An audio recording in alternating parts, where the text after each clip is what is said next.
ಆತ್ಮೀಯ ಸ್ನೇಹಿತರೆ ನಮಸ್ಕಾರ. ಈ ಒಂದು ವಿಡಿಯೋದಲ್ಲಿ ನಾವು ಮೌಲ್ಯ ಶಿಕ್ಷಣಕ್ಕೆ ಸಂಬಂಧಪಟ್ಟಂಥ ಪ್ರಶ್ನೆಗಳ ಬಗ್ಗೆ ತಿಳ್ಕೊಳ್ಳೋಣ. ಯಾರು ನಮ್ಮ ಚಾನಲ್ನ ಸಬ್ಸ್ಕ್ರೈಬ್ ಮಾಡಿಲ್ಲ, ಈಗಲೇ ಸಬ್ಸ್ಕ್ರೈಬನ್ನು ಮಾಡಿಕೊಳ್ಳಿ. ಮೌಲ್ಯ ಶಿಕ್ಷಣದ ಪ್ರಶ್ನೆಗಳು ಹಾಗೂ ಪಾಠಗಳನ್ನು ನಮ್ಮ ಚಾನಲ್ನಲ್ಲಿ ಅಪ್ಡೇಟನ್ನು ಮಾಡಲಾಗ್ತದೆ.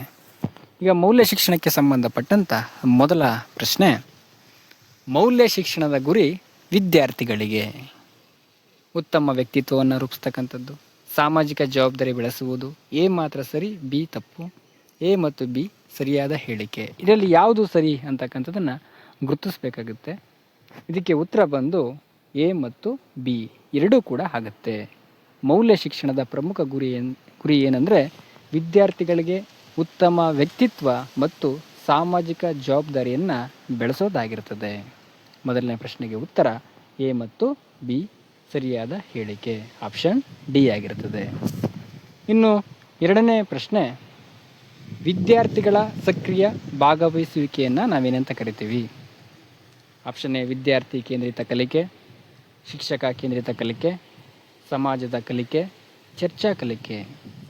ಇದಕ್ಕೆ ಉತ್ತರ ಬಂದು ವಿದ್ಯಾರ್ಥಿ ಕೇಂದ್ರಿತ ಕಲಿಕೆ.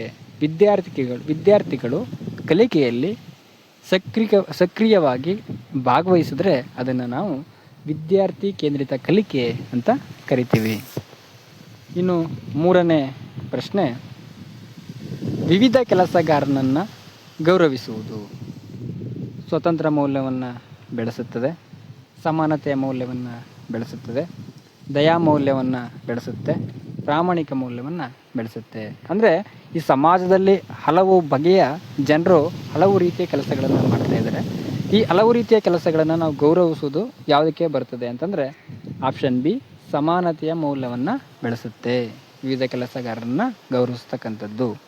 ಇನ್ನು ಮೂರನೇ ಪ್ರಶ್ನೆ, ಪ್ರತಿಯೊಂದು ಪ್ರಾಮಾಣಿಕ ಕೆಲಸವು ಅಮೂಲ್ಯ, ವ್ಯರ್ಥ, ಒಳ್ಳೆಯದು, ಪ್ರಯೋಜನವಿಲ್ಲ. ಇದಕ್ಕೆ ಉತ್ತರ ಪ್ರತಿಯೊಂದು ಪ್ರಾಮಾಣಿಕ ಕೆಲಸವು ಅಮೂಲ್ಯ. ಅದು ಯಾವ ಕೆಲಸ ಆಗಿರಲಿ ಅದನ್ನು ಪ್ರಾಮಾಣಿಕವಾಗಿ ಮಾಡಿದ್ರೆ ಅದು ಅಮೂಲ್ಯವಾಗಿರ್ತದೆ. ಪ್ರತಿಯೊಂದು ಪ್ರಾಮಾಣಿಕ ಕೆಲಸವು ಅಮೂಲ್ಯವಾಗಿರ್ತದೆ. ಇನ್ನು ಮುಂದಿನ ಪ್ರಶ್ನೆ, ಇತರರ ಶ್ರಮವನ್ನು ಗೌರವಿಸುವುದು ಸಾಮಾಜಿಕ ಮೌಲ್ಯದ ಸಂಕೇತ, ಗೌರವಕ್ಕೆ ಯೋಗ್ಯ, ಬುದ್ಧಿವಂತಿಕೆ ಆಗಿರ್ತದೆ ಅಥವಾ ದಯಾ ಮೌಲ್ಯದ ಸಂಕೇತ. ಇತರರ ಶ್ರಮವನ್ನು ಗೌರವಿಸ್ತಕ್ಕಂಥದ್ದು. ಇದಕ್ಕೆ ಉತ್ತರ ಬಂದು ಸಾಮಾಜಿಕ ಮೌಲ್ಯದ ಸಂಕೇತ. ಯಾರೇ ಶ್ರಮವನ್ನು ಮಾಡಲಿ ಆ ಶ್ರಮಕ್ಕೆ ನಾವು ಗೌರವವನ್ನು ಸೂಚಿಸಿದರೆ ಅದು ಯಾವ ಒಂದು ಮೌಲ್ಯಕ್ಕೆ ಬರುತ್ತದೆ ಅಂದರೆ ಸಾಮಾಜಿಕ ಮೌಲ್ಯದ ಸಂಕೇತಕ್ಕೆ ಬರ್ತದೆ. ಇನ್ನು ಆರನೇ ಕ್ವಶನ್ನು, ಮಹತ್ವಾಕಾಂಕ್ಷೆ ಎಂದರೆ ಏನು? ಭವಿಷ್ಯದ ಗುರಿ ಸಾಧಿಸುವ ಬಯಕೆ. ಆಪ್ಷನ್ ಬಿ ಮಹತ್ತರವಾದ ಕೆಲಸ, ಗುರಿ ಸಾಧಿಸಲು ಬಯಕೆ ಹೊಂದಿಲ್ಲದಿರುವ ಗುಣ, ಮಹತ್ವಕ್ಕೆ ಬೆಲೆ ಕೊಡುವುದು.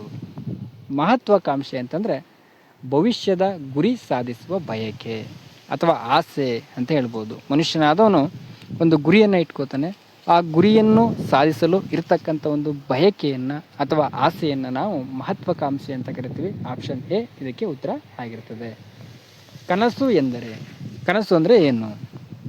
ಗುರಿಯ ಆರಂಭಿಕ ಹಂತ, ಹಳೆಯದನ್ನು ನೆನಪಿಸುವುದು, ಹಗಲು ಮಲಗಿರುವಾಗ ಬೀಳುವುದು, ನಿದ್ದೆಯಲ್ಲಿ ಕಾಣುವುದು.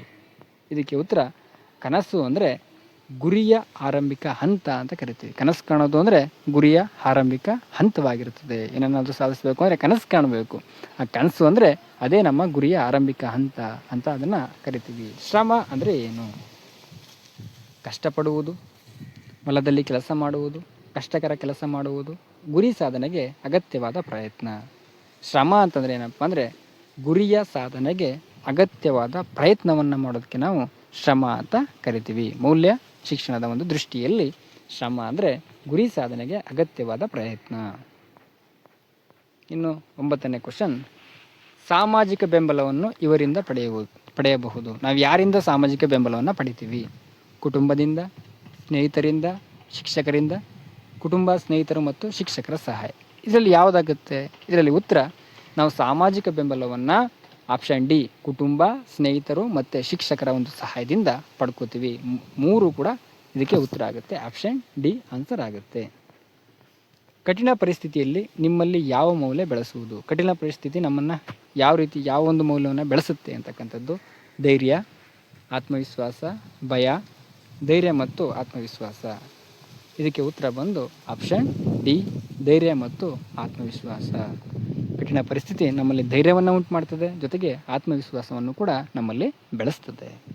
ಆಪ್ಷನ್ ಡಿ ಉತ್ತರ ಆಗಿರ್ತದೆ. ಪ್ರತಿದಿನ ಓದುವುದು ಯಾವುದಕ್ಕೆ ಉದಾಹರಣೆ?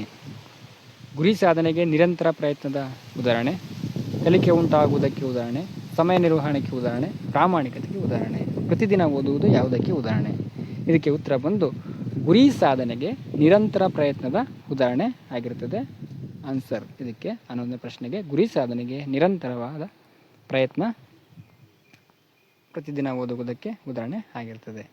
ಶಿಕ್ಷಕ ಎಂದರೆ ಮೌಲ್ಯ ಶಿಕ್ಷಣದ ಒಂದು ದೃಷ್ಟಿಯಲ್ಲಿ ಕಲಿಸುವವರು, ಶಿಕ್ಷೆ ನೀಡುವವರು, ಸ್ನೇಹಿತರು, ಮಾರ್ಗದರ್ಶಕರು. ಶಿಕ್ಷಕರು ಅಂದರೆ ಇದಕ್ಕೆ ಉತ್ತರ ಮಾರ್ಗದರ್ಶಕರು.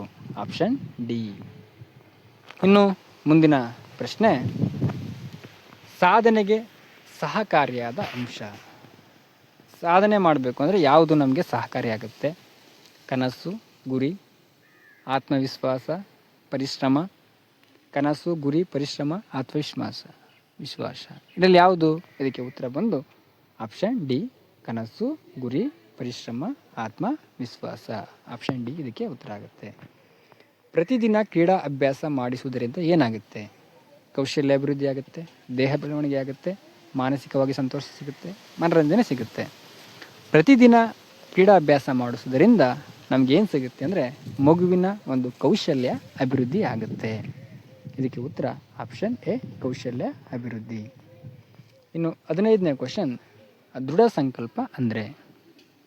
ಅಡೆತಡೆಗಳ ನಡುವೆಯೂ ಗುರಿಯತ್ತ ಸಾಗುವುದು. ಆಪ್ಷನ್ ಬಿ, ಪ್ರತಿಜ್ಞೆ ಮಾಡುವುದು. ಆಪ್ಷನ್ ಸಿ, ಎ ಮಾತ್ರ ಸರಿ. ಆಪ್ಷನ್ ಬಿ ಮಾತ್ರ ಸರಿ.